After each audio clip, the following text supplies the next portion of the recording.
Ano? Ako ang lalaban sa aswang? Bakit hindi na lang kayo? Natatamad ako eh. Kailangan ikaw mismo pumatay sa kanila para may pagiganti mo mga magulang mo. Kaya dito ay tinananiwana si Aling Berta at si Mang Berto na walang mga malay. Kaya naman nakaramdam ito ng galit at nagliwanag ang bato sa kwintas nito na isa palang mutya. Akin na ang itak ng tatay ko, Nono, at igaganti ko sila. Ibinigay naman ito ng duwende kay Wana at saktong pabango na din ang aswang kaya sinugod ito ng bata. Dito nakita ni Wana na mabagal nga ang aswang gumalaw kaya naiilagan niya ang mga pagkalmot nito. Pero ang totoo, hindi bumabagal ang aswang kundi sadyang bumilis lamang ito dahil sa kanyang mutya. Magandang araw po sa lahat ng mga tagapakinig ng channel na ito. Ang ibabahagi ko pong kwento sa inyo ay kwento ng mag-asawang Berto at Berta at sa kanilang anak na nagngangalang Wana. Si Wana ay nasa edad 11 at may pagkatamad ito. Si Wana ay hindi tunay na anak nila Aling Berta at Mang Berto dahil natagpuan lamang nila ito sa gubat. Magsisimula ang kwento sa isang baryo kung saan namumuhay ang mag-asawang Berto at Berta. Magsasaka ang ikinabubuhay ng mag-asawa kaya masisipag ang mga ito at mababait. Kaya naman ginagalang sila ng kanilang mga kababaryo dahil mapagbigay din ang mga ito kapag sobra at marami silang ani. Kaya naman medyo nakakaangat ang mag-asawa sa kanilang pamumuhay kaysa sa iba nilang kababaryo.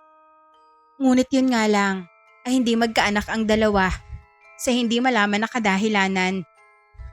Isang araw, naimbitahan sila sa fiesta sa kabilang baryo ng isa nilang kakilala kaya agad naman na pumunta ang mag-asawa. At dahil manginginom at may pagkatsasmosa naman si Aling Berta, ay ginabi ang dalawa sa pag-uwi. Sakay sa kanilang kalabaw na may karo, tinahak nila ang madilim na daan, pabalik ng kanilang baryo. Ay naku Berto, ginabi na tuloy tayo. Hindi ka kasi maawat sa pag-inom. Nagwika naman si Mang Berto na siya rin naman umano ay hindi ito maawat sa kakachismis kaya pareho lamang sila.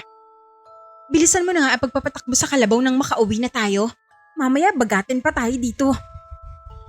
Sumagot naman si Mang Berto na paano tatakbo ng mabilis ang kalabaw nila gayong madilim at ang bigat pa nito. Anong mabigat? Sinong mabigat Berto? Ha? Ayusin mo, baka masapuyong kitang lasenggo ka.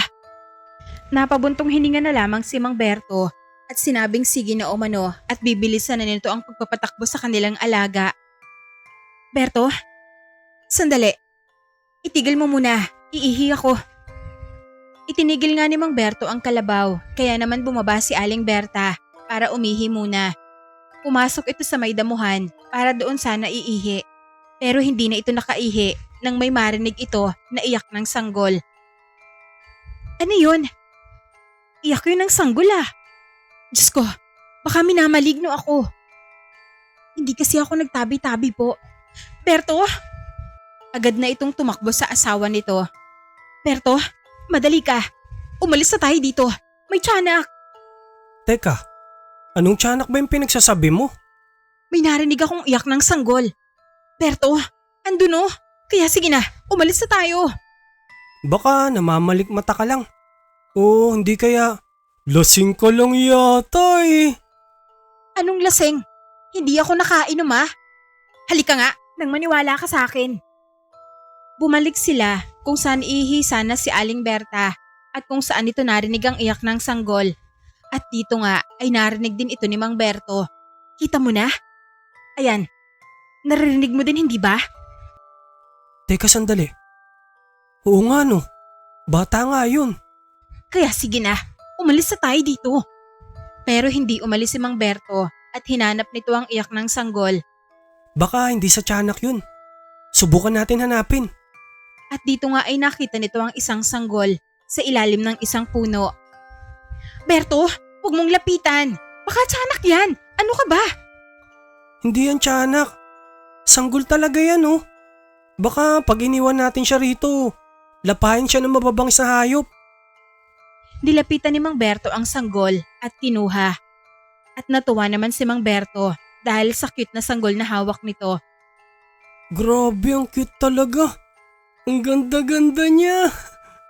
Sabik din kasi itong magkaanak kaya hindi ito masisisi ni Aling Berta na gano'n na lamang ang reaksyon ng asawa. Anong gagawin natin? Dadalhin ba natin yan sa bahay? Abay malamang. Alangan namang iwan pa natin yun rito. Ito na yung magiging bagong anak natin. Ano? Aampunin natin ang sanggol na yan? Ano ka ba naman, Berto? Baka tiyanak yan. Nagkukunwari lang na cute na sanggol. Ay basta bahala na. Basta dadalin ko to. Kaya dito ay wala na nagawa si Aling Berta kung hindi ang sumunod na lamang sa kanyang asawa. Dinala nga nila pauwi ng bahay ang sanggol at tuwang-tuwa naman si Mang Berto dahil may anak na ito kaya nag-isip pa ito ng ipapangalan sa sanggol. Ano kayang magandang ipangalan dito? Siguro Juan na lang. Kasi unang anak pa lang namin to eh. Juan. Tama, ang ganda nga. Juan. Pero nang tingnan nila ang kasiraan ng bata ay babae pala ito kaya tinawag na lamang nila na Juana. Nag-abang ang mag-asawa at nakibalita kung may maghahanap sa sanggol pero walang humanap dito hanggang sa lumipas ang 8 taon. Juana, tulungan mo nga ako ditong magsampay. Hay nako, nasaan na naman bang batang yun? Hinanap ito ni Aling Berta at nakita niya na nasa likod bahay nila ito sa may ilalim ng punong mangga at natutulog. Hay nako, natutulog na naman. Bakit pa kasi napakatamad ng batang ito? Hoy, Juana, gumising ka nga dyan. Niyugyug ito ng malakas ni Aling Berta kaya naman nagising ito at nagulat pa nang makita ang ina.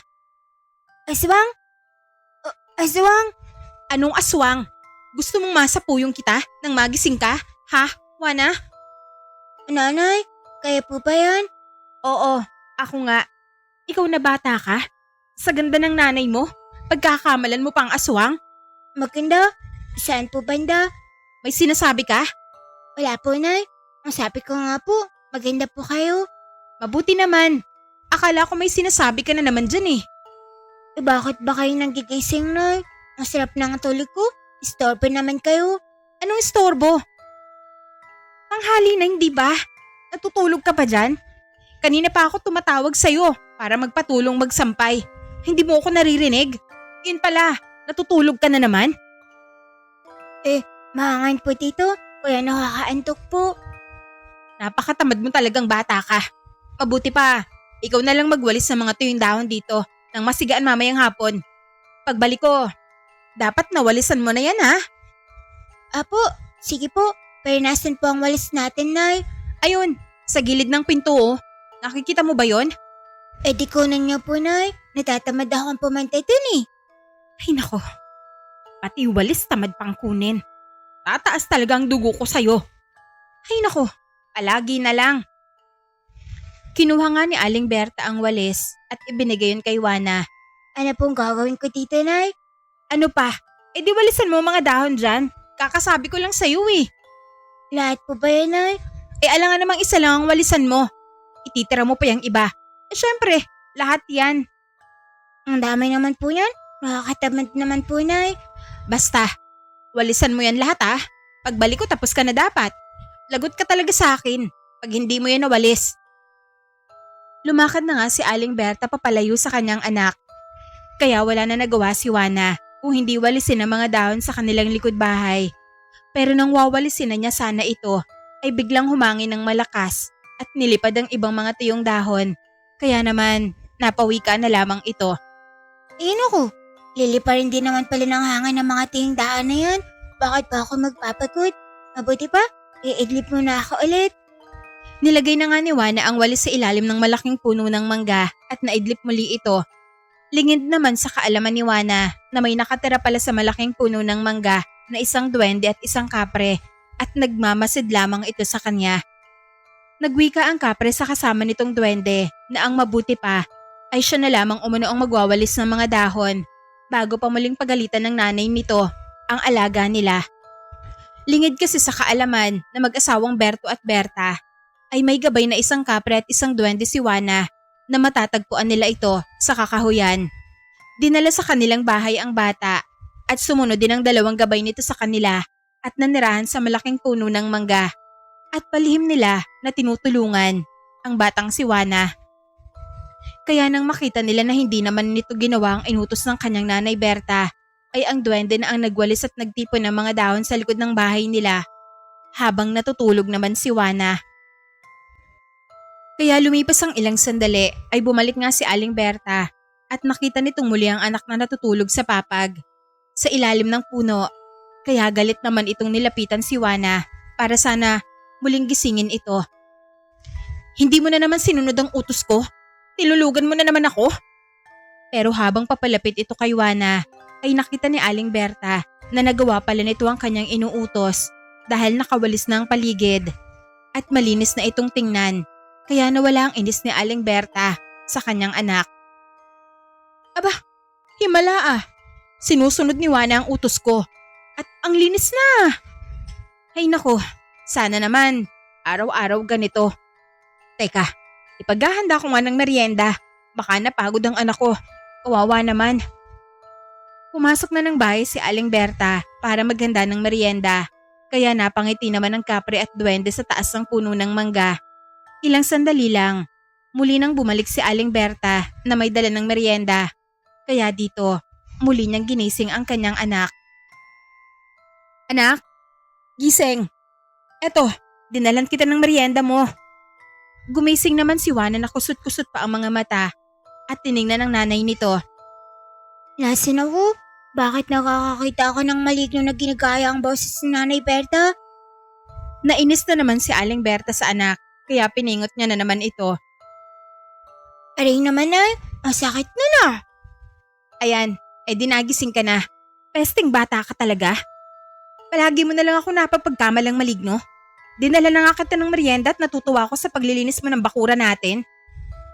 Ano po? Nilinis ko po ang bakuran natin, Nay. O ayan o, huwag mo sabihin pati pagwawalis mo nakalimutan mo rin. Hindi ko yata natatandaan na ako ang nagwalis niya na. Sino naman? Alangan namang ako. Dalawa lang tayo dito sa bahay. Ikaw talaga. Kainin mo na nga yung merienda mo at mamaya uutusan kitang pumunta sa Tia Brenda mo. Ano pong gagawin ko dun? Ang layo-layo ng bahay nila, Tia Brenda. Kunin mo dun yung mga alimango para may ulam tayo mamaya. Bakit hindi na lang po kayang kumuha, Nay? Makaalis na nga lang. Baka masapuyong pa kitang bata ka. Nanggigigil talaga ako sa'yo.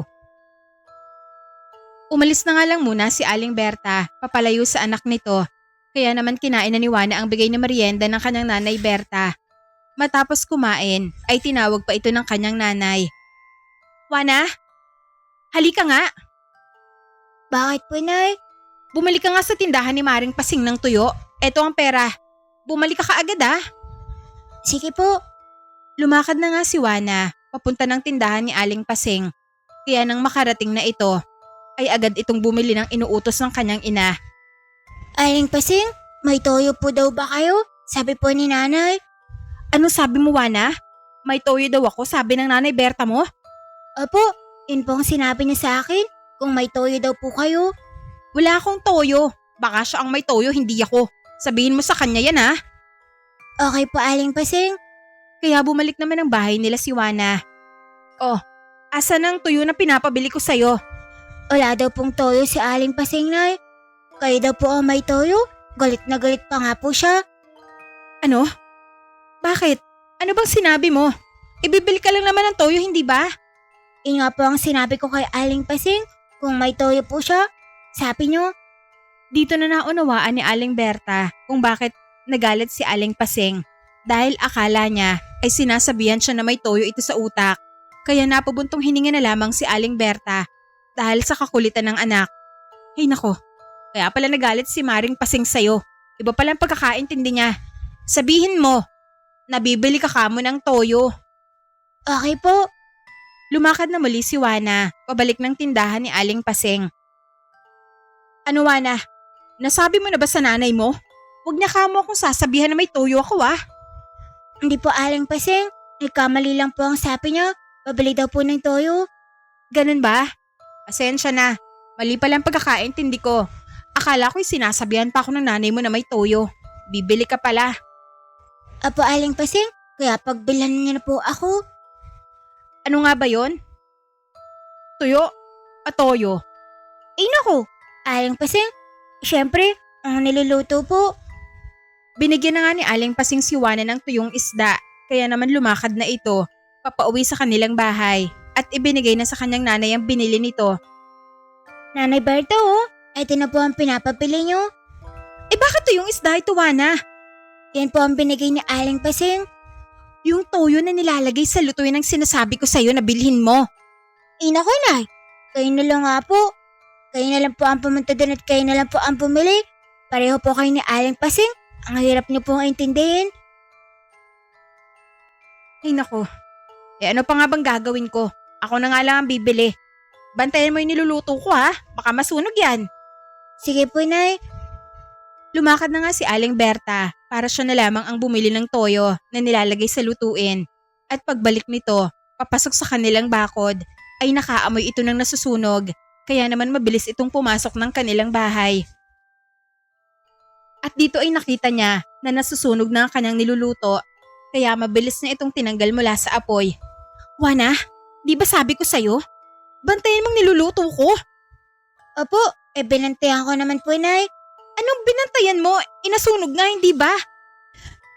Hindi niyo naman po sinabi na alisin ko sa apoy pag nasusunog na po. Hindi ba, Nay? Dito na naiiyak si Aling Berta dahil hindi niya alam kung ano ang gagawin niya sa kanyang anak. Ilang sandali lang ang lumipas ay dumating naman si Mang Berto galing sa kanilang taniman.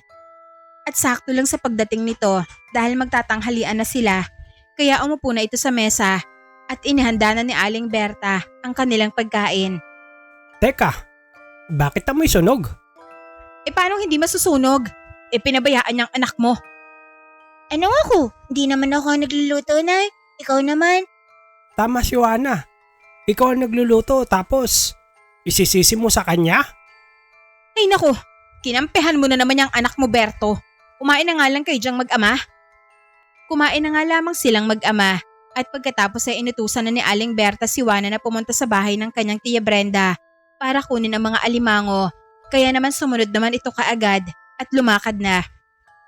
Naku, panay ang utos si Nanay. Nakakatamad pa naman pumunta kay na Tia Brenda. Malayo ang bahay nila. Samantala, lingid naman sa kaalaman ni Juana ay sinusundan siya ng kanyang gabay na duwende dahil baka makalimutan na naman ito ang utos ng kanyang ina. Nang marating na ni Juana ang bahay ng kanyang tiya Brenda ay nagtao po na ito. Tia, nandito na po ang kit niyong pamangkin. Oh, Juana, mabuti nandito ka na. Ito ang mga alimango, bagong kuha yan ng tiyo mo. Paborito kasi yan ng nanay mo. Kaya ayan, dalhin mo na sa inyo ha. Maraming salamat po, Tia. Sige po. Mag-iingat ka pa uwi ha. Opo. Habang naglalakad pa uwi, nakita ni Juana ang isang puno ng bayabas sa gilid ng daan na maraming bunga. Oh, ang daming bunga ng bayabas Paborito ko pa naman yan. Imbes na akyatin, ay naghanap ito ng pwesto kung saan pwede siyang umupo para antayin ng bayabas na mahulog. Dito na lang ako pupwesto para makita ko agad kung may mahuhulog na bayabas. Habang nakaupo naman si Juana, ay pinagmamasdan siya ng gabay niyang duwende at napapakamot na lamang ito sa kanyang ulo at napapatanong ito sa kanyang sarili kung bakit ganun ang alaga niya na palagi na lang itong tinatamad. Imbes kasi na akitin ng bayabas, ay hinihintay na lamang itong mahulog. Kaya dito ay wala na nagawa ang duwende, kundi tulungan na naman ito. Kaya naman umakit ito sa bayabas at pinitas ang isang malaking bunga at hinulog. Nakita niya na tumayo si Juana para kunin ito. Ayun, may nahulog. Kinuha ito ni Juana at kinain, kaya bumaba naman ang duwende. Sa isipin na uuwi na ito para ihatid na ang mga alimango sa bahay nila. Pero mali ang akala ng duwende dahil imbes na umuwi, ay pinakawalan ni Juana ang mga alimango. Ayun, papakawalan ka na kayo Mauna na kayo din sa bahay at inaantay na kayo din ni Nanay. Aantayin ko pa tong bayabas na may mahulog ulit. Ang sarap kasi, ang tamis ng bunga niya. Tsaka huwag niyo akong isusumbong At dito nga ay nagsikalasan ng mga alimango. At dahil alam ng duwende na malalagot na naman ito sa nanay niya pag uwi ng walang dala, ay mabilis na hinabol ng duwende ang mga alimango at hinuli. Eto na din na nagdala ng mga alimango sa bahay ni Juana. Kaya naiwang mag-isa si Juana habang nag-aantay na may mahulog muli na bayabas. Pero dumilim na ay wala pa ring nahuhulog na bayabas. Kaya naman, umuwi na lamang ito. Ay naku, walang nahulog. Pero babalikan kita bukas ha. Umuwi na nga ito sa kanila at dito ay kanina pa pala nag-aantay ang kanyang nanay Berta at tatay Berto nito sa kanya. Narito na po ang cake niyong anak. Ba't ngayon ka lang, Wana? Nasaan ang mga alimango na ibinigay ng Tia Brenda mo? Kasi Nay, may nakita po kasi akong puno ng bayabas na maraming bunga nang papauwi ako. Kaya tumambay muna ako ron at inantay na may mahulog. Paborito ko po kasi yun eh. At saka yung mga alimango. Pinauna ko na pong umuwi dito. Wala pa po ba sila, Nay? Ano? Pinakawalan mo ang mga alimango? Bakit hindi mo nalang inakit ang bayabas para makuha mga bunga? Inantay mo pa talagang may mahulog? Nakakatamad po na inaakyatin. Ay naku, Berto, ang anak mo. Mamamatay na yata ako nito sa konsumisyon. Ano po, Nay? Huwag naman po kayo mamamatay. Ilipat niyo po muna sa pangalan ko ang mga lupa at mga ari-arian niyo. Wala na ngang nagawa si Aling Berta kundi ang umalis na lamang dahil sa baka masapuyo niya ang anak nilang si Wana. Ay, ikaw talagang bata ka. Bakit kasi pinalakad mo naman kasi yung mga alimango eh? Alam mo naman yun yung hapunan natin eh. Alam mo rin na yun yung paborito ng nanay Berta mo eh. Pasensya na po, Tay. Akala ko kasi, andito na po sila. Ay sige na, pabayaan mo na lang. Buti pa maghilamos ka na ron. Pumunta si Wana sa likod ng bahay nila kung nasaan ang poso na igiban nila ng tubig. At doon ay nakita niya mga alimango na nakasilid sa batya. Kaya naman tinawag niya ang kanyang nanay at tatay. Nanay, Tatay, andito na po pala mga alimango. Oh. Kayo napagalitan pa tuloy ako ni Nanay Berta dahil sa inyo. Nagkatingin na naman ang mag-asawang Berta at Berto sa kanilang anak na may halong pagtataka. Dahil wala naman kasi kanina ang mga alimango sa batya. At nakating naman ang duwende at ang kapre mula sa itaas ng puno ng mangga sa mag-anak. At napapangiti na lamang ang mga ito. Wana, paanong nandyan ang mga alimango? Wala pa yan dyan kanina. Baka po kakarating lang nila, kaya hindi niyo po nakita kanina, Nay. Nagtataka man ay sinabi na lamang ni Mang Berto na sige na umano at lutuin na ito ni Berta para makakain na sila ng hapunan. Kinuha na nga ni Aling Berta ang mga alimango sa batya para lutuin yon. Kaya nang maluto na ay naghapunan na silang mag-anak. Ang sarap talaga ng mga alimango lalo na kapag matataba. Ang takaw niyo naman, Nay. Nakailang sandok na kayo ng kanin, oh. Tumigil ka nga dyan, Wana. Kumain ka na lang dyan. Huwag mo akong pakialaman dito. Sa susunod nga pala na linggo, makikipiyesa tayo rin sa kabilang baryo. Talaga po, Tay? Pupunta tayo ng piyesta kay na Tia Bebang. Oo, pero pupunta tayo rin ng mas maaga para makatulong tayo sa mga gawain. Oh, sige po, Tay. Kaya tuwang-tuwa naman si Wana sa narinig. At matapos kumain ay naglinis na ito ng katawan at natulog. Kinabukasan, ginising ito ng kanyang nanay Berta. Wana? Ano ba? Tanghali na. Tulog ka pa dyan? Mahuhuli ka na sa pagpasok mo. Bukas na lang po ako papasok, Nay. Anong bukas? Hala, bumangon ka na dyan. Bilisan mo. Niyugyug na ni Aling Berta ang anak niya para bumangon. Kaya wala na itong nagawa kundi ang bumangon na. Dali na. Pumunta ka na dun sa poso para maligo. Lumabas na nga ng bahay si Wana para maligo. Pero ilang sandali lang ay bumalik na ito muli. Tapos na po ako. Anong tapos na? Hindi ka naman naligo Naghilamas ka lang yata eh. Kakaligo ko lang po kahapon, Nay. Tsaka ang lamig po ng tubig. Bumalik ka nga dun at maligo. Mabuti ng malamig para mawala yung antok mo. Wala na talagang nagawa si Wana kundi ang maligo na. At pagkatapos ay pinaganda na ito ng agahan ng kanyang nanay Berta. Kumain ka na. Yung gatas mo, inumin mo na. Mauhuli ka na sa klase. Kape po ang gusto ko, Nay. Ay nako, ang bata mo pa magkakape ka na. Dali na, mauhuli ka na. Ininom na lamang ni Wana ang gatas at saka humingi na ng baon at nagpaalam na sa kanyang nanay. Bahan ko po, Nay. O eto, tipirin mo yan 5 piso? Wala ka nang mabibili nito, Nay. Dagdagan niyo naman po. O ayan, 10 piso. Ikaw, pag sa baon mabilis ka. Pero pag inuutusan ka, palagi ka nalang tinatamad. Salamat po, Nay. Humalik na ito sa kanyang nanay at lumakad na ito papunta sa paaralan. Habang naglalakad ito, ay may nakita itong matandang babae na inaasar ng ilang mga bata at sinasabihan na madumi at mabaho. Kaya mabilis namang lumapit si Juana sa mga ito para sawayin. Natigilan na ang matanda. Ay mga pangit, tigilan niyo nga si Lola. Kung hindi, isusumbong ko kayo sa principal. Inasar din ng mga bata si Juana. Nakampi daw ito sa matandang mabaho. Kaya mabaho na din umano ito. Eh ano naman? Cute naman ako. Hindi kagaya niyo ng mga pangit pang ugali. Galit naman ng mga bata sa kanya na sinabihan niya ng mga pangit. At lalapitan pa sana nila si Juana nang damputin ito ang tae ng kalabaw. Sige, lumapit kayo at ipapahid ko to sa inyo.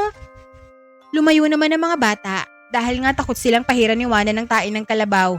Kaya naman, iniwan na siya ng mga ito. Ayun na po sila, Lola. Umalis na po sila. Maraming salamat sa iyo, Inaeng. At tinulungan mo ako sa mga batang yon. Wala po yun, Lola. Mga salbahe talaga yun. Siya nga pala, Lola. Ito po, oh. Sa inyo na lang po tong pera ko. Ibili niyo po ng pagkain. Nako, wag na. Baon mo yan. Ayos lang po, Lola. Manghihingi na lang ako sa mga kaklase ko. Marami naman po akong kaibigan. At saka mas kailangan niya po yan. Maraming salamat. Siya nga pala. Sa'yo na to, Inaeng. May ibinigay na isang kwintas ang matanda sa kanya na may maliit na bato na kulay puti sa gitna nito. Naku, Lola. Sa inyo po yan. Tsaka hindi ko naman po yan kailangan. Kailangan mo to, Inaeng. Maniwala ka sa akin. Kakailanganin mo to. Marami kang pagdadaanan na pagsubok. Juana, albularya. Ano po? Alpalaria? Teka, paano niyo po nalaman ang pangalan ko? Sige na, mahuhuli ka na sa klase mo.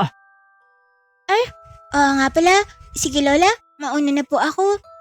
Tumakbo na nga si Juana dahil nga huli na ito at lumingon pa ito para sana magpasalamat sa matanda sa bigay niyang magandang kwintas.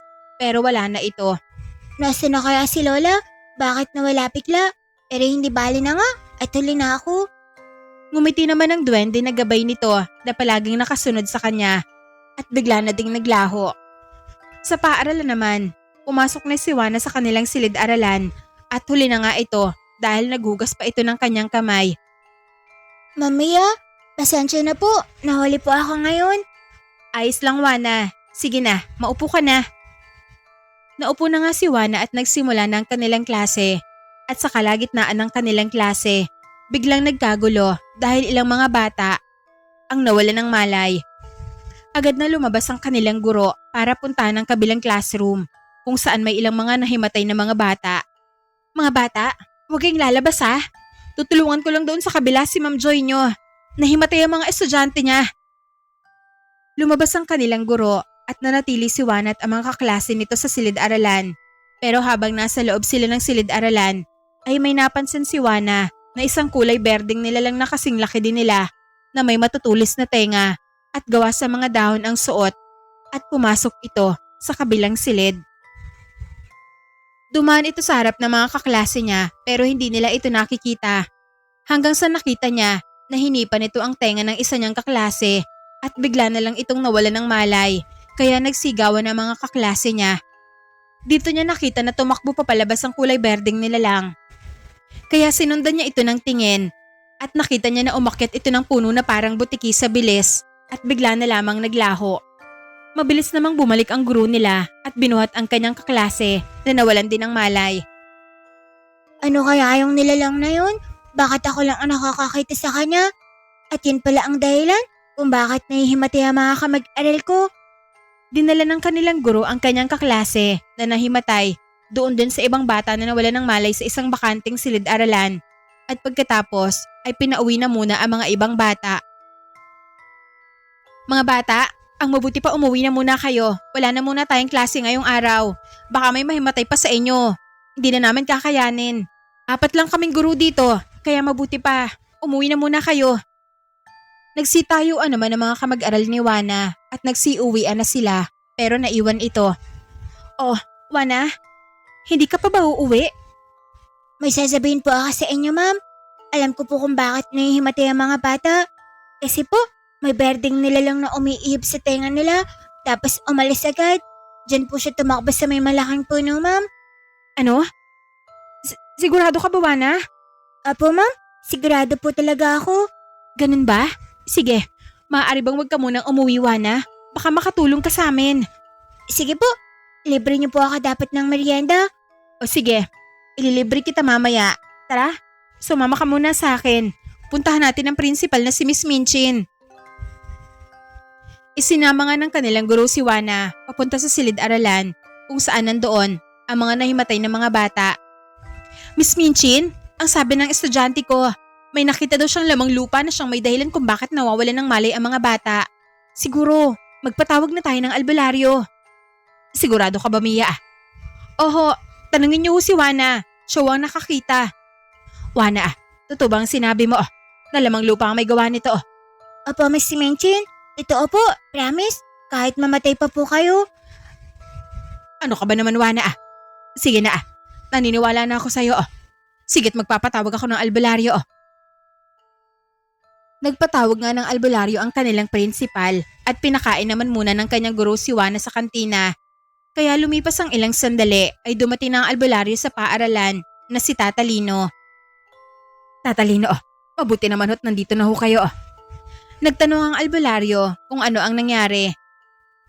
Mia, si Wana, tawagin mo. Sige po, Miss Minchin. Tinawag nga ng kanyang guro si Wana mula sa kantina. Wana, halika nga. Andun ang albularyo. Manang, magkano ang kinain niya? Nasa 200 ho lahat, ma'am. Ano? 200 ang inabot ng kinain ni Wana? Oo, ma'am. 10 sandwich.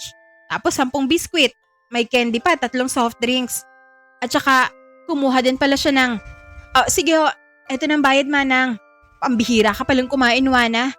Ginugutom ka ba ng nanay mo sa inyo? Hindi po, ma'am. Masarap lang po kasi ang sandwich. Kaya napadami po ang kain ko. Bakit po kayo umiiyak, ma'am? Wala. Tara na, Wana. Lumakad na sila nang papunta sa silid-aralan kung nasa ng albularyo at ang principal na naghihintay sa kanila. Miss Minchin, andito na ho si Wana. Wana, andito na si Tata Lino, ang albularyo. Sabihin mo sa kanya nakita mo. Kasi o Tatalino, may nakita po akong berdeng nilalang na pangit. Kagaya po ni Miss Minchin po na pumasok sa silid-aralan namin. Tapos, nang hindi po siya nakikita ng iba. Lumapit po siya sa kaklase kong si Sarah at tinipon nito ang tenga niya at saka po nawalan ng malay po si Sarah. Nagwika naman si Tata Lino kung saan pumunta ang nilalang pagkatapos nun. Then po sa may malaking puno, umakit po siya doon at nawala na po. Sinabi ng albularyo na samahan umano siya nito sa puno kung saan niya nakita ang nilalang na sinasabi niya. Sige po Tatalino, tara po doon. Tara po Miss Minchin. Naku, Wana, kayo na lang ng albularyo ang pumunta doon. Baka kasi magpakita ang nilalang. Matakot pa ako. Mas nakakatakot pa nga po kayo kung tutuusin sa nilalang na yun. Ano sabi mo? Ano tinatawa-tawa mo dyan, Mia? Naku, wala ho, Miss Minchin. Nagpaiwan na nga ang guro nila at ang principal. Kaya sila na lamang ng albularyo ang pumunta sa puno na sinasabi ni Wana. At kung saan umakit ang nilalang. Habang naglalakad sila ay ramdam naman ng albularyo ang kakaibang presensya ni Wana. Alam niya na hindi ito pangkaraniwang bata. Dahil sa una pa lamang ay nakikita niya na hindi ito natakot sa nilalang at sinundan pa niya ito. Ramdam niya din na may mga gabay itong nagbabantay sa bata na nasa paligid lang na nagmamasid. Tatalino, dito po. Dito ko nakita ang kulay berdeng nilalang na umakyat. Lumapit ang albularyo sa puno at inilapat nito ang palad niya roon at pagkatapos ay napailing ito. Bakit po Tatalino? Sinubukan ni Tata Lino si Wana at sinabing ilipat nito ang mga kamay niya sa puno kaya ginawa naman ito ng paslit. Nakita ni Wana sa balintataw nito ang kulay berdeng nilalang. Nahawak ang isang maliit na kulay berdeng nilalang din at may sugat ito. Nakita din ni Wana na dahil ito sa pagputol ng mga puno sa eskwelahan nila na siyang tirahan pala ng mga nilalang na ito. Kaya naman nagalit ito at ginantihan nito ang mga mag-aaral. Tatalino, nakita ko po ang nilalang sa balintitaw ko. Nagagalit pala siya at pinutol ang mga puno dito. Napangiti naman ng albularyo dahil tama nga ito at may kakayahan nga si Juana. Sinabi ni Tatalino na ganun din umano ang nakita niya kaya kailangan nilang kausapin ng prinsipal para itigil na ang pagpuputol ng puno at humingi sila ng tawad sa nilalang. Dahil hindi naman ito masama, nais lang nitong takutin ang mga mag-aaral para hindi na pumasok at mapasara ang paaralan nang sa ganoon ay hindi na putulin ang mga natitira pang puno. Ano na, Tatalino, gagaling ba ang mag-aaral ko? Si Juana na ang pinagpaliwanag ni Tatalino sa prinsipal. Kasalanan niyo po pala, Miss Minchin, kung bakit nagalit ang nilalang sa puno. Kasi pinaputol niyo po ang mga puno dito sa paaralan. Kaya po niya binabalikan ng mga mag-aaral kasi sinisira niyo po ang bahay nila. Ganun ba yon? Kaya ko lang naman pinapuputol ang mga puno. Kasi matataas na at mapanganib. Baka kasi bumagyo at matumba. Tapos masira ang ilang silid-aralan natin. Nagwika naman ng albularyo na hindi naman ito matutumba dahil may nag-aalaga dito. Mabuti na lamang at mabait ang mga nakatirang lamang lupa at mukhang madadala pa sila sa pakiusapan. Kailangan lang umunong mag-alay at mangako na hindi nagagalawin ng mga puno sa lugar. Ganun ba? Sige. Mag-aalay tayo at hihingi ng tawad. Ano bang iaalay natin sa kanila? Alay niyo po ang buhay niya, Miss Minchin, kasi kasalanan niyo naman po. Nako, wag naman Juana. Wala na bang ibang paraan? Piri lang po, Miss Minchin. Pambirang bata ka. Kinabahan naman ako sa'yo. Tawa naman ng tawa ang guro nila dahil sa biro ni Juana dito. Ano ba, Mia? Anong tinatawa-tawa mo dyan? Nako, wala ho, Miss Minchin. Natutuwa lang ho ako. Magagamot na ho ang mga estudyante natin. Nagwika naman ang albularyo na wala namang ginawa ang lamang lupa sa kanila at pinatulog lamang sila. Kaya mag-alay na lamang umano sila ng mga prutas sa puno at humingi ng tawad dito. Ganun ba? Maraming salamat sa iyo, Tatalino. Sumagot naman ang albularyo na walang anuman umano at ang batang si Juana ang dapat nilang pasalamatan dahil kung hindi dahil sa kanya ay hindi nila malalaman kung ano ang dahilan. Salamat sa iyo, Juana. Wala ka naman po, Miss Minchin. Nagpaalam na ang albularyo para umuwi. Naiwan pa si Juana dahil isinama pa ito ni Miss Minchin at ni Mia para humingi sila ng tawad sa nilalang mula sa puno. Dito na po, ma'am. Ilagay na lang po natin dito sa ilalim ng puno ang mga prutas at tumingi na po kayo ng tawad. Sige, Mia. Ilapag mo na dyan ang mga prutas. O sino ka man. Sana wag mo nang gambalain ng mga estudyante ko. Pangako, hindi ko na ipapaputol ang mga puno sa paaralan habang ako pang principal dito. Kaya pakiusap. Patawarin mo na kami. Ayan, kaibigan, humingi na ng tawad ang principal naming pangit. Kapag may pinutol pa siyang puno, siya na lang ang gantihan mo, ha? Maraming salamat. Tawa naman ng tawang muli si Mia dahil sa kakulitan ni Juana. Tawang-tawa ka na naman, Mia. Humingi ka na nga ng tawad dyan. Pambirang bata itong si Juana. Humingi nga ng tawad. May kasama namang lait. Patawad sa'yo, kaibigan. Maaari mo namang pagalingin ng mga estudyante ko. Pangako, tuturuan ko silang magmahal sa kalikasan at pangalagaan ito. Inilapag ni Juana ang kamay nito sa puno at nakita niya muli sa kanyang balintataw na nakangiti na ang nilalang at tinatanggap na nito ang kanilang pasasalamat. Ayos na po, ma'am. Miss Minchin, pinapatawad na daw po kayo ng witawit sa puno. Witawit? Ano naman yun, Juana? Sila po ang nilalang sa puno. Witawit po ang tawag po sa kanila, ma'am. Ganun ba? Mabuti naman.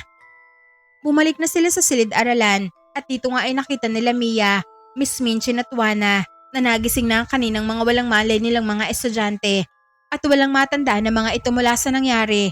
Kaya pinauwi na lamang din sila ni Miss Minchin. Nang maging maayos na ang lahat, ay umuwi na din si Juana. Uwi na din po ako. Mamiya, Miss Minchin. Sige Juana, mag-iingat ka ha. Maraming salamat muli sa tulong mo. Sige Juana, salamat sa tulong mo. Wala naman po. Umuwi na nga si Juana sa kanilang bahay. Nanay, andito na po ang anak ko niyong mukhang kirubin. Mukhang ang kirubin, tamad naman. Mabuti nandito ka na.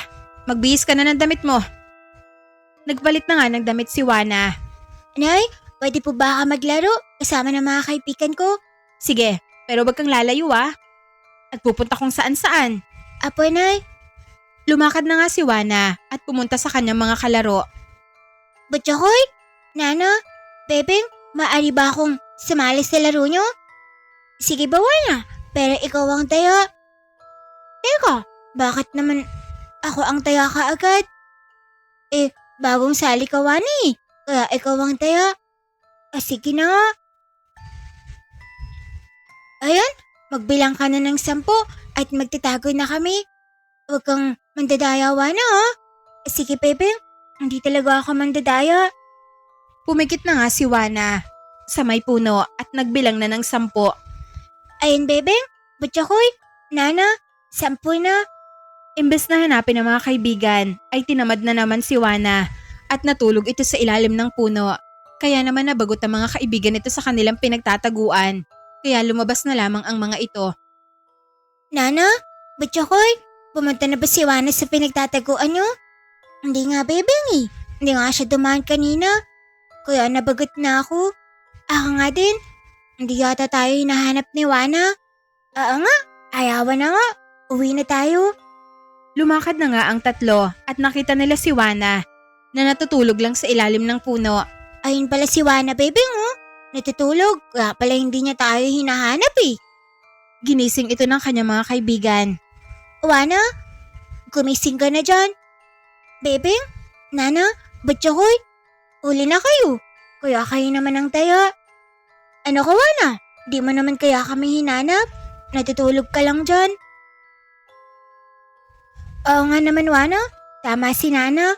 Ang daya mo, kaya ayawa na. Nakakatamad kayong hanapin eh. At saka lalabas din naman kayo. Bakit pa ako magpapagod na hanapin kayo? Naglalaro nga tayo ng tagu-taguan, hindi ba, Wana? Uwi na nga tayo, Nana. Butchokoy, iwan na natin si Wana dito.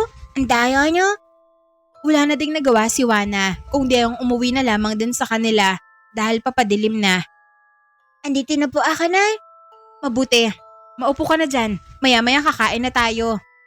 Wala pa po ba si Tatay Bertie, Nay? Wala pa. Malamang nasa tubaan na naman yun ni Teban. Sunduin mo nga. Mamaya na, Nay. Tinatamad pa po ako. Ay nakong bata ka. Oo, mamaya sunduin mo yung tatay mo ha. Baka lasing na naman yun. Mamaya sunduin mo yung tatay mo ha. Baka lasing na naman yun makauwi. Alam mo naman yun. Kapag nag-umpisa ng uminom, hindi na maawat pag hindi sinusundo. Apo, sisunduin ko po mamaya. Lumipas ang ilang oras ay dumilim na at wala pa din si Mang Berto kaya nauna na lamang kumain ang dalawa. Kita mo na? Sabi ko sa'yo hindi uuwi ang tatay mo pag hindi nalalasing. Kaya sunduin mo na kina Teban. Eto ang gasera. Dalhin mo. Ag na po, Nay. Maliwanag naman po ang buwan. Siya sige. Huwag kang uuwi hanggat hindi mo kasama ang tatay mo ha. Apo, Lumakad na nga si Wana papunta sa tubaan. Hindi naman ito natatakot kahit mag-isa lang ito dahil kabisado na naman niya ang daan. Habang papunta ito ng tubaan ay ramdam niya na may nakasunod sa kanya. Napapatigil ito minsan sa paglalakad at napapalingon pero wala naman ito nakikita kaya nagpatuloy na lamang ito. Lingid sa kaalaman nito ay ang gabay niyang duwende at kapre ang sumusunod sa kanya at dahil sa kwintas niyang suot ay lumakas ang pakiramdam ni Wana kaya nararamdaman na niya ang mga ito. Nang makarating na ito sa tubaan ni Mang Teban ay nakita niya ang Tatay Berto niya na umiinom at medyo lasing na nga ito. Tatay, pinapasundo ko na po sa akin ni Nanay Berta. Sandali na lang anak. Uubusin lang namin tong tuba. Naugalit na po din si Nanay. Sige po kayo, Tatay. Dumukot naman ng pera si Mang Berto sa kanyang bulsa at ibinigay kay Wana. Oh, ito ang pera. Bumili ka rin ng kahit anong gusto mo. Wow, may 20. Sige po, Tay. Mamaya na po tayo umuwi. Ubusin niyo na po yung iniinom niyo po. Iniwan ni Wana ang Tatay Berto niya sa tubaan at pumunta sa tindahan ni Aling Paseng para bumili ng chicherya at dito muna ito tumambay. Aling Paseng, magandang gabi po. Wana, gabi na andito ka pa. Tsaka papaalalahanan kita ha, na hindi ako nagpapautang paggabi na. Malas yon. Malas po ba yun, Aling Paseng? Oo Wana, malas yon. Kaya dapat wag kang magpapalabas ng pera paggabi na. Ganun po ba? Pero bibili po ako ng chichirya Aling Pasing. Binigyan kasi ako ni tatay ng pera. Sinundo ko po kasi si tatay sa tubaan niya Mang Teban. Pero sabi niya, uubusin lang daw po niyang iniinom nila. Kaya iniwan ko muna po siya ron. Naku, Wana. Mabuti pa sunduin mo ng tatay mo. Huwag kayo magpapagabing masyado. Bali-balita pa naman may mga aswang na gumagala sa lugar natin. Ano po? Totoo po ba yung sinasabi niyo po Aling Pasing? Oo, kaya nga huwag kayo magpapagabi. Baka makasalubong niyo pa ang aswang. Kaya mabuti pa sunduin mo ng tatay mo. At magsasara na din ako ng tindahan ko. Sige po Aling Pasing. Babalik na lang po ako sa tubaan. Salamat po at magandang gabi po. Siya, sige na. Magandang gabi din. Nag-iingat ka ha. Aalis na sana si Wana nang maalala ni Aling Pasing na hindi pa pala ito nakakabayad sa kinuha nitong chicherya. Wana, sandali nga. Bayad mo. Hindi ka pa pala nakakapagbayad. Hindi pa po ba ako nakakapagbayad sa inyo Aling Pasing? Hindi pa. Kaya nga sinisingil kita. Okay po Aling Pasing. Palista niyo na lang po muna. Nasa bulsa ko na po kasi ang pera ko eh. Eh ano naman kung nasa bulsa mo yung pera? Anong kinalaman nun? Kasi po, hindi po ba sabi niyo, may pamahiin tayo na bawal nang maglabas ng pera paggabi kasi malas yun. Kaya hindi ko na mailalabas ang pera ko sa bulsa ko. Kaya alista niyo na lang po muna kinuha ko po Aling Pasing. Ganun ba? Sige, ililista ko na lang. Paalam po Aling Pasing. Sige, mag-ingat ka. Teka, parang naisana ko ni Wana dun Ikaw kasi Pasing, may pamahiin ka pang nalalaman. Nagulangan ka naman tuloy. Nagsara na nga lamang ng tindahan si Aling Pasing. Samantala, nagbalik naman sa tubaan si Wana at hindi pa rin tapos si Mang Berto sa pag-iinom. Pero dahil may chicherya naman ito, ay tumambay na din muna ito sa tubaan. Pinainom pa siya ni Mang Berto ng isang basong tuba, kaya medyo nalasing din ito. Natuwang-tuwa naman si Mang Berto sa anak at nagwika na manang-mana ito sa kanya. Siyempre tatay, sa inyo po talaga ako nagmana at hindi po kay Nanay Berta na pangit na, mataba pa. Tawang-tawa naman ang mga kainuman ni Mang Berto kay Wana hanggang sa bigla na lang silang tumahimik dahil nasa likod na pala nila Mang Berto at Wana si Aling Berta dahil sumunod pala ito sa kanila. At dahil nga ilang oras na hindi pa sila nakakauwing mag-ama, kaya naman sinundo na din ng mga ito. At dahil natahimik ang mga kainuman ni Mang Berto, ay tinanong nila ang mga ito kung anong nangyari sa kanila at mukha silang nakakita ng maligno. Itinuro naman ng mga ito sa likod niya umano, kaya nilingon ito na mag-ama. At nagulat si Mang Berto sa asawa na nanilisik ang mga mata, kaya nawala ang kalasingan nito sa takot kay Aling Berta. Samantalang si Wana naman, dahil lasing na, ay tawa na ito ng tawa. O Tatay Berto, nandito na po pala ang nanay kong mukhang aswang na sabi mo. Anong sabi mo, Wana? At bakit ganyan ka? Lasing ka ba? Hindi po ako lasing, Nay. Nakainom lang po ako. Kaya nga po sinasabi ko sa inyo ang sinasabi ni tatay at ng mga kaibigan niya na mukha ka daw pong... Hindi na nakapagsalita si Wana dahil tinakpan na ni Mang Berto ang bibig nito at nagwika na uuwi na raw sila. Sige po, sa bahay ko na lang po sasabihin kay nanay ang sinabi ni Ninong Pedro, Ninong Kulas at Ninong Jose sa'yo, Nay. Ganun ba? Pinag-uusapan niyo pala ako Sige Wana, sabihin mo sa akin sa bahay. Tara na. Piningot na ni Aling Berta ang asawa nito sa tenga, sabay hila nito sa asawa papauwi. Kinabahan naman ang tatlong kumpare ni Mang Berto, kaya bago umalis si Wana, ay dumukot na ng pera sa mga bulsa nila ang mga ito at pasimpleng ibinigay kay Wana at sinabing maagang pamasko daw nila ito sa kanya, kaya wag niya na lamang sabihin sa nanay niya ang narinig niya kanina. Wow, sige po mga ninong. Tuwang-tuwa naman si Wana dahil marami itong pera galing sa mga ninong niya. Para lang wag nitong sabihin sa nanay niya ang mga sinabi nila rito. Kaya pala ang tagal na, hindi pa kayo nakakauwi. Pinainom mo pa talaga itong anak natin, Berto? Isang baso lang naman yung pinainom ko dyan kay Wana. Saka nagkakatuwaan lang naman kami. Hindi naman yan malalasing Nagkakatuwaan Pati ako pinagkakatuwaan nyo. Mamaya ka sa akin sa bahay, Berto. Tawa ng tawa naman si Wana habang pinapagalitan ni Aling Berta ang tatay niya. Kaya pati ito ay napingot din. Isa ka pang bata ka. Akala mo hindi ko alam na binigyan ka ng pera ng tatay at ng mga ninong mo? Kaya hindi ka na bumalik kaagad. At uminom ka pa talaga ng tuba ha. Aray naman Nay, huwag niyo po akong pingutin. Si Tatay Berto po ang may gusto na inumin ko yung tuba. Ay nako, mag-ama nga kayo, parehong pasaway. Mamaya talaga kayo sa akin sa bahay. Habang naglalakad ang tatlo, ay bigla namang may humarang sa kanilang daraanan na isang babae. Marungis ito at buhaghag ang buhok. Sino ka naman? Umalis ka nga sa daraanan namin. Mainit ang ulo ko. Baka pati ikaw madamay. Bigla namang hinugot ni Mang Berto ang itak nito dahil alam niya na hindi ito tao. Dahil ito ang pinagkukwentuhan nila kanina sa inuman na may aswang daw na umaaligid sa baryo nila para mambiktima at isa umano ito na bagong yanggaw. Ano? Aswang yan, Berto? Oo, kaya dyan lang kayo sa likuran ko. Akong bahala sa inyo. Ano po ang gagawin niyo Tay? Lalabanan niyo po ba yan? Oo, ganun na nga anak. Kaya kapag dinumog nila tayo, tumakas na kayo ng nanay mo. Paano po pag napatay kayo niyan? Dapat ipamana na po sa akin ang mga lupa niyo at wag po kay Nanay Berta. Ano ka, Buwana? Buhay pa nga ang tatay mo. Ginaganyan mo na? Pero hindi kita iiwan, Berto.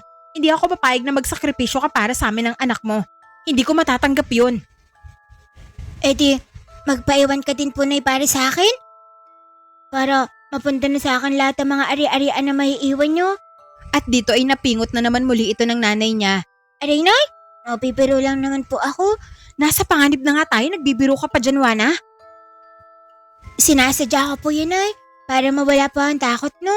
Kasi pag matakot kayo, hindi na kayo makakapag-isip ng paraan para makaligtas tayo. Ganun ba? Oh, may naisip ka bang paraan para makaligtas tayo? Opo, magpakain po kayo sa aswang para makaligtas kami ni Tatay Berto. Kasi mataba po kayo kaya mabubusog po agad siya sa inyo. At baka ma-high blood pa yung aswang sa taba niya Nay. At mamatay, di patas lang po. Pesting bata ka talaga. Isasakripisyo mo pa ako sa aswang para makaligtas kayo ng tatay mo. Natigil naman ang pag-uusap nila nang sumugod na ang aswang sa kanila. Sige, matapang ka talaga. Itong tikman mo. Kaya iwinasiwas naman ni Mang Berto ang itak nito. Pero mabilis naman na nakailag ang aswang. Nakita ni Wana na parang ang bagal gumalaw ng aswang sa paningin niya habang pinapanood niya itong kalaban ng Tatay Berto niya. Nagawang makalmot ng aswang sa braso si Mang Berto. Kaya nabitawan nito ang kanyang itak at dinumog pa siya. At pagkatapos ay inihagis siya nito dahilan para mawalan siya ng malay. At dahil sa takot na din nang makita ni Aling Berta ang asawa na wala ng malay, ay sinabi niya kay Wana na tumakbo na ito at siya naman dahil sa nervyos ay nahimatay din ito kaya si Wana na lamang ang natira. Akma na sana susugurin ng aswang si Wana nang biglang may humampas dito na malaking kamay kaya naman tumilapon ito. Nang tingnan ni Wana kung sino ang may gawa noon ay nakita niya ang kapre na nakangiti sa kanya at bigla din na may nagsalita sa harapan niya na maliit na boses na inaabot nito sa kanyang itak ng kanyang Tatay Berto. Isa itong duwende at nagwika na wag siyang matakot sa kanila at mga kaibigan niya umano sila. Labanan niya umano ang aswang at kaya niya itong matalo. Ano? Ako ang lalaban sa aswang? Bakit hindi na lang kayo? Natatamad ako Kailangan ikaw mismo ang pumatay sa kanila para may pagiganti mo mga magulang mo. Kaya dito ay tinananiwa na si Aling Berta at si Mang Berto na walang mga malay. Kaya naman nakaramdam ito ng galit at nagliwanag ang bato sa kwintas nito na isa palang mutya. Akin na ang itak ng tatay ko Nuno at igaganti ko sila. Ibinigay naman ito ng duwende kay Wana at saktong pabango na din ang aswang kaya sinugod ito ng bata. Dito nakita ni Wana na mabagal nga ang aswang gumalaw kaya naiilagan niya ang mga pagkalmot nito. Pero ang totoo, hindi bumabagal ang aswang, kundi sadyang bumilis lamang ito dahil sa kanyang mutya. At dito ay natataga niya nga ang aswang sa katawan at hindi ito makaganti sa kanya. Etong sayo pangit pa, para si nanay at tatay ko. Pinagtataga ni Wana ang aswang hanggang sa mapatay niya ito at dito ay napangiti naman ang kapre at duwende sa kanya at nagwika na ang galing umano niya. Ano na ngayon ang gagawin natin Nuno at Kapre? Sinabi ng kapre na Kaprede daw ang pangalan niya. At siya na ang magdadala sa nanay at tatay nito sa bahay nila. Samantalang, nagwika naman ang duwende na nagpakilalang si Duwende Lino na siya na ang bahala sa bangkay ng aswang at itatapon niya ito sa may sapa para makita ng mga tao na ito umano yung aswang. Duwende Lino, nga ba naman ang pangalan mo? Kakatamad naman banggitin. Pwedeng Nuno na lang ang tatawag ko sa'yo. Nagwika naman ang duwende na sige umano at siya na ang bahala kung anong gusto niya. Salamat sa inyo, Kaprede. Nono, dahil sa pagtulong niyo sa akin. Ngumiti naman ang dalawang gabay ni Juana sa kanya at dinala na nga ng kapre sa bahay nila ang walang malay na sina Aling Berta at Mang Berto at sumunod na din si Juana sa mga ito. Dito ko na po tatapusin ang kwento. Sana po ay magustuhan ninyo. Maraming salamat at magandang araw pong muli sa lahat.